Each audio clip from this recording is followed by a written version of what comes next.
En este video vamos a aprender a calcular las potencias de la unidad imaginaria. En principio vamos a analizar los que ya conocemos.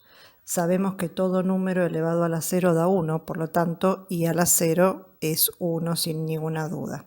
Cuando elevamos a cualquier número a la 1 obtenemos el mismo número, por eso i a la 1 da i. Y nosotros vimos anteriormente que la unidad imaginaria surge de la raíz cuadrada de menos 1. Entonces, si la raíz cuadrada la pasamos hacia el otro lado como potencia, nos queda que i cuadrado es igual a menos 1. La pregunta es ahora, ¿cómo hacemos para calcular una potencia que sea mayor que 2?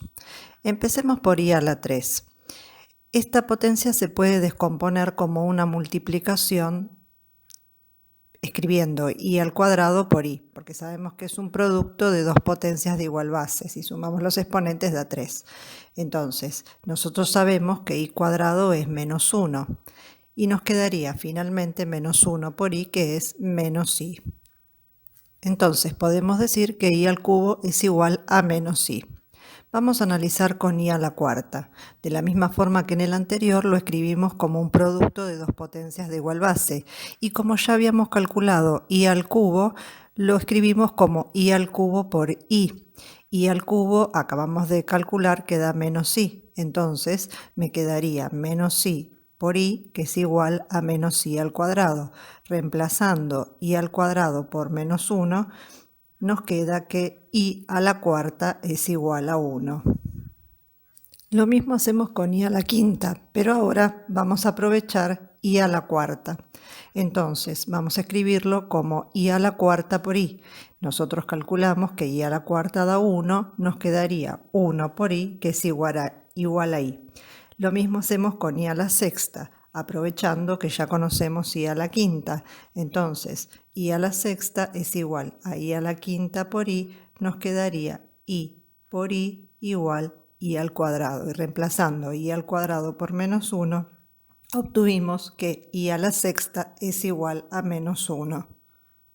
Con este procedimiento podríamos seguir infinitamente. Vamos a escribir una síntesis de los resultados que obtuvimos hasta el momento. I al cubo nos dio menos i a la cuarta nos dio 1, i a la quinta nos dio i a la sexta nos dio menos 1.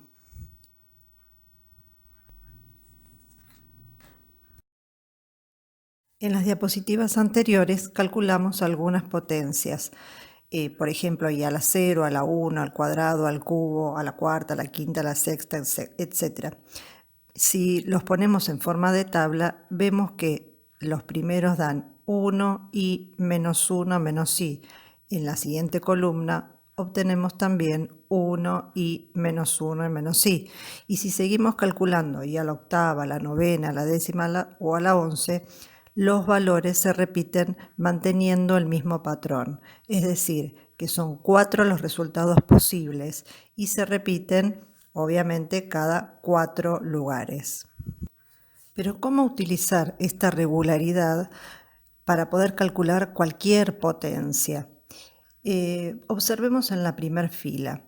I a la 0, i a la cuarta y a la octava. Los tres, todos, o mejor dicho, todos los que están en la primera fila, dan 1. Si observamos el exponente 4 y el exponente 8, al dividirlo por 4 nos queda resto 0, que es la potencia del valor que está en la primera columna. Lo mismo pasa en la segunda fila. El 5 y el 9, si lo dividimos por 4, al dividir 5 dividido 4 nos queda resto 1 y al dividir 9 también por 4 nos queda también resto 1, que es el exponente del primer valor. De la misma forma, en la tercera fila, si cada uno de los exponentes 6 o 10 lo dividimos por 4 nos da resto 2, y en la última fila, 7 y 11, si lo dividimos por 4 nos da resto 3.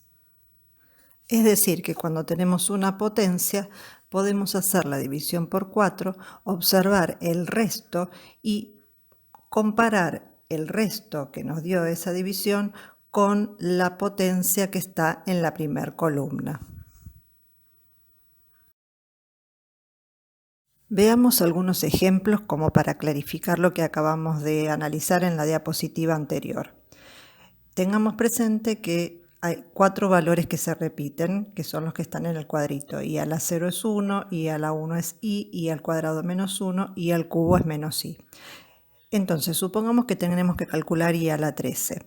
Resolvemos la división, 13 dividido 4 nos da resto 1. Por lo que vimos anteriormente, I a la 13 va a ser igual a I a la 1. Si miramos el resultado en la tabla, I a la 1 es I. Por lo tanto, I a la 13 va a dar I. Otro ejemplo, I a la 39. El resto de la división da 3, por lo tanto, I a la 39 es igual a I al cubo, que da menos I. Lo mismo pasa en el último ejemplo. I a la 58 nos queda resto 2, I a la 58 es igual a I al cuadrado, y como I al cuadrado es igual a menos 1, I a la 58 también da menos 1. Ahora lo que vamos a hacer es encontrar una regla práctica. Vamos a generalizar. Supongamos que tenemos I a la n. Hacemos la división, nos da un resto r. Eso significa que I a la n es igual a I a la r.